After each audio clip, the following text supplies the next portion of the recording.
কোচৰাজবংশী জনগোষ্ঠীক যদি আমাৰ জনজাতিকৰণৰ সমস্যাটো সমাধান নকৰে, বিজেপি হাতক কোচৰাজবংশী বাঁচাও শ্লোগান আমি তিনিটা আৰম্ভ কৰিছোঁ। ৰেল ব্লকৰ পৰা আমি ঘাই এয়াৰপৰ্ট ব্লকৰ পৰা আমি বন্ধৰ দৰে কাৰ্যসূচী, বিভিন্ন কাৰ্যসূচী আমি হাতত ল'ম। বিজেপি চৰকাৰ যদি কেন্দ্ৰত আহি যায়, অসমত আহি যায়, তেতিয়াহ'লে 6 মাহৰ ভিতৰত জনজাতিকৰণ দিম বুলি কৈছিল মাননীয় প্ৰধানমন্ত্ৰী নৰেন্দ্ৰ মোদীজীয়ে। বিজেপি চৰকাৰে কোচৰাজবংশীক যে প্ৰতাৰণা কৰি আছে আৰু প্ৰত্যেকবাৰেই কৰি দিম বুলি কোৱা কথাবিলাক আজিলৈকে নকৰিলে। কমতাপুৰ ৰাজ্য আৰু জনজাতিকৰণৰ দাবী কৰি আহিছিল। আজি বহু বছৰ আন্দোলন কৰাৰ পিছতো আজি অসম চৰকাৰ কি কেন্দ্ৰীয় চৰকাৰ আজিলৈকে এই দাবী দুটা কোনো ধৰণৰ ফুলফিল নকৰে। ইলেকশ্যন আহিলে মানে তেওঁলোকে আমাক ভোট বেংক হিচাপে ব্যৱহাৰ কৰে। 7 জানুৱাৰী তাৰিখত শ্বহীদ দিৱস আছে আৰু এই শ্বহীদ দিৱস আমি সন্মিলিত মঞ্চৰ জৰিয়তে আমি বঙাইগাঁও ভাগৰিবিটা আক্ৰাসুৰ কাৰ্যালয়ত আমি পালন কৰিম। তাৰ কাৰণে আজি এই সংবাদ মাধ্যমৰ জৰিয়তে আমি আমাৰ কোচৰাজবংশী জনগোষ্ঠীক আমি অৱগত কৰিব বিচাৰিছোঁ। সেইদিনাখন আমাৰ এই শ্বহীদ দিৱসত কোচৰাজবংশী জনগোষ্ঠীৰ সকলো ৰাইজকে আমি আমন্ত্ৰণ জনাওঁ আজিৰ জৰিয়তে। গতিকে যিসকল শ্বহীদ পৰিয়াল আছে তেওঁলোককো আমি আমন্ত্ৰণ জনাওঁ। তেওঁলোকে নিশ্চয় জানে, আমি প্ৰত্যেক বছৰে তেওঁলোকক আমন্ত্ৰণ জনাওঁ। গতিকে তেওঁলোকৰ লগতে আমি সমভাগী, দুখৰ ভাগী আমিও হয়। গতিকে আমি সেই শ্বহীদ দিৱসটো আমি যাতে সকলোৱে মিলি পালন কৰিব পাৰোঁ, তাৰ কাৰণে আজিৰ এই সংবাদমেলৰ জৰিয়তে আপোনালোকৰ আগত আমি অৱগত কৰিম। আমাৰ এই যি একত্ৰীকৰণ, আক্ৰাসু একত্ৰীকৰণৰ যি ব্যৱস্থা প্ৰক্ৰিয়াটো চলি আছে, এই আক্ৰাসু একত্ৰীকৰণৰ ব্যৱস্থা মোটামুটি শেষৰ ফালে আহিছে।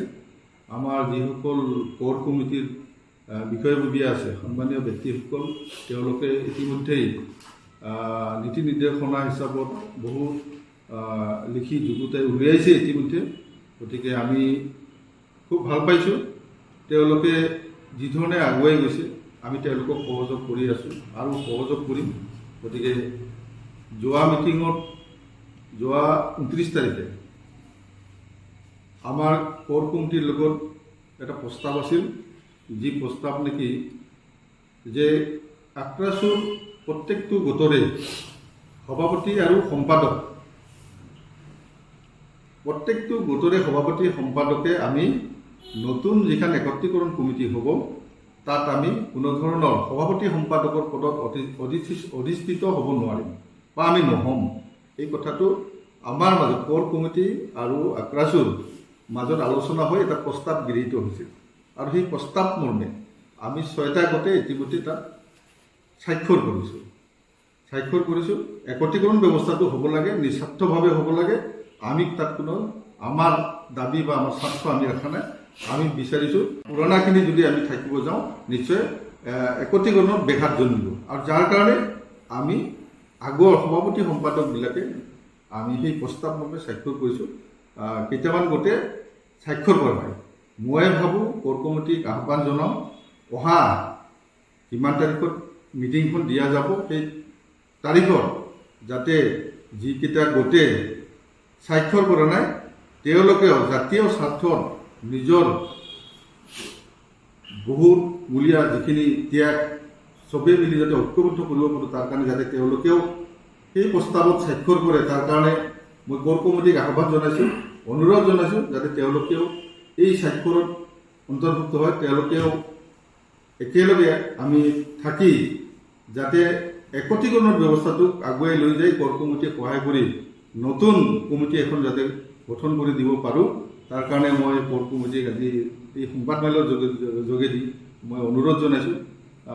অহা মিটিঙত যাতে আমাৰ এই ব্যৱস্থাটো স্বাক্ষৰ ব্যৱস্থাটো যাতে হৈ যায়, তাৰ কাৰণে মই সকলোকে অনুৰোধ জনাইছোঁ।